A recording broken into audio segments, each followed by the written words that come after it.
নমস্কার, আমি স্বস্তিকা বারুই জোকাতে থাকি। ভ্রামরী গ্রুপ আয়োজিত রামাদান স্পেশাল এপিসোডে আমি আজকে একটি ভিডিওর মাধ্যমে একটি ইফতার রেসিপি বানিয়ে দেখাচ্ছি। আমি একটি ইফতার রেসিপি বানাচ্ছি। আপনাদের যদি ভিডিওটি ভালো লাগে আপনারা ভিডিওটিতে লাইক, শেয়ার, কমেন্টস করবেন এবং আমাদের পাশে থাকবেন। আর আপনাদের হ্যাপি রামাদান। নমস্কার। বোলের মধ্যে একটা মিক্সিং বলে আমি এই সমস্ত সবজি যেগুলো নিয়েছিলাম সেগুলো আমি নিয়ে নিয়েছি একসাথে। তার সাথে আমি কিছুটা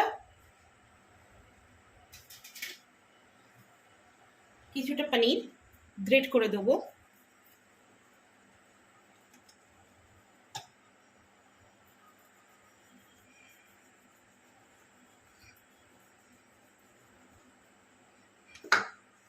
দেখুন, তার মধ্যে আমি কিছুটা পনির গ্রেট করে দিয়েছি।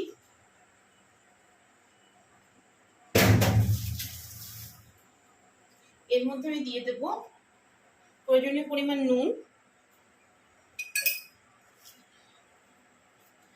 একটু টমেটো কেচাপ দিয়ে দিচ্ছি। এটা দিলে খেতে বেশ টেস্টি হয়। এর মধ্যে একটু দেবো একটু লেবুর রস। এটা একটু টক মিষ্টি টাইপের, টকঝাল টাইপের হবে। তার মধ্যে আমি দিচ্ছি পিৎজা পাস্তা মিক্স, আর তার মধ্যে আমি দিচ্ছি একটুখানি চিলি ফ্লেক্স। এতে একটু কাঁচা লঙ্কা তো আছেই, তার সাথে একটুখানি দিয়ে দিচ্ছি। এগুলো দিয়ে ভালো করে সবটা মিশিয়ে নেব।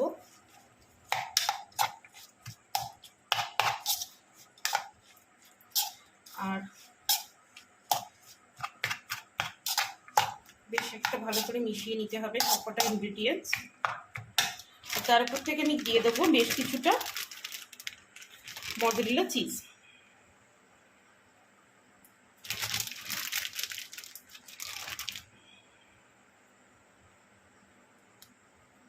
এটা আমি ভালো করে মিশিয়ে নেব।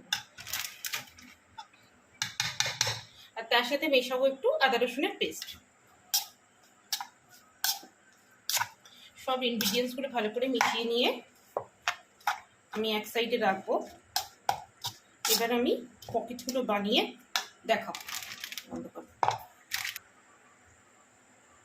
পকেট বানাতে যে জিনিসগুলো লাগবে, ব্রেড, আমার পুর, এটা আমি কর্নফ্লাওয়ার আর ময়দা দিয়ে একটা পাতলা লেয়ার মতন বানিয়ে রেখেছি এটাকে ডিপ করার জন্য। আর এটা আমি নিয়েছি আপনার কর্নফ্লেক্সের গুঁড়ো। কর্নফ্লেক্স যেটা থাকে সেটাকে আমি একটু গুঁড়ো করে নিয়েছি মিক্সিতে। এটা দিয়ে ভাজলে বেশ টেস্টি হবে। তো চলুন আমরা প্রিপারেশন শুরু করি। এরকম করে ব্রেডটা ফ্ল্যাট করে নিয়েছি। তার উপরে আমি কিছুটা পরিমাণে পুর দিয়ে দেবো। একটা সাইড করে পুরটা দিতে হবে। পুরটা কিন্তু মাঝখান বরাবর থাকবে।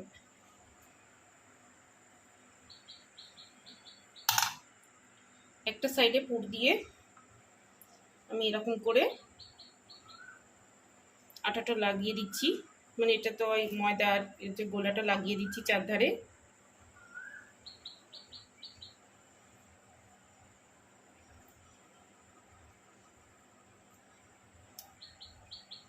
তারপরে এটাকে এরকম ভাবে বন্ধ করে দিচ্ছি।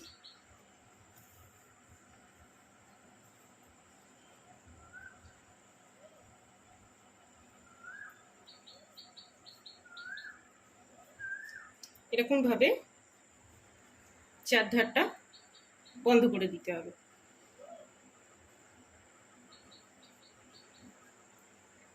আমি আরেকটা বানিয়ে দেখাচ্ছি।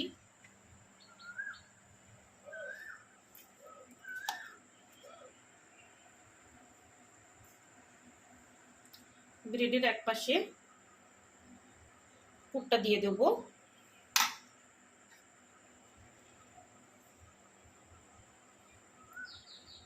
তারপরে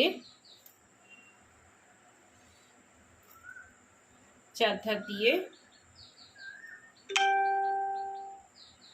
এরকম ভাবে স্যালারিটা লাগিয়ে দেবো। তারপরে এটা তুলে এইভাবে চেপে চেপে বন্ধ করে দেবো। একটু চেপে চেপে না করলে এটা খুলে যাবে, যখন তেলে ভাজতে দেবো সেটা ভালো লাগবে না। সব কটা বানিয়ে নিয়ে আমি আসছি। এই যে পকোড়াগুলো আমি সব ভরে নিয়েছি, ডিমের পকেটগুলো এরম করে। এটা আমি আধ ঘন্টা ফ্রিজে রেখে দিয়েছিলাম, তাতে একটু শক্ত হয়ে গেছে। এবার আমি এগুলোকে এক এক করে ভেজে দেখাচ্ছি।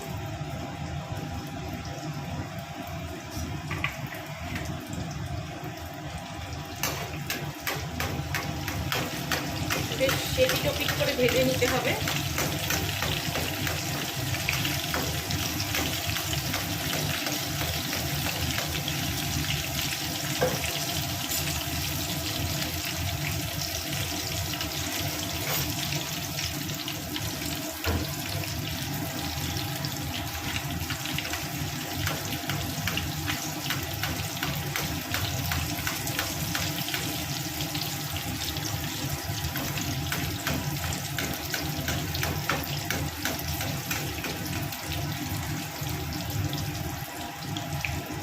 দেখুন, একটু ফ্রিজে রাখার ফলে কর্নফ্লাওয়ারের যে কর্নফ্লেক্সের যে মিক্সটা দিয়েছি সেটা কিন্তু আর কড়াই লাগছে না। এবার এটাকে উল্টে দেব আর ভালো করে দু পিঠটাই ভেজে আপনাদের দেখাচ্ছি।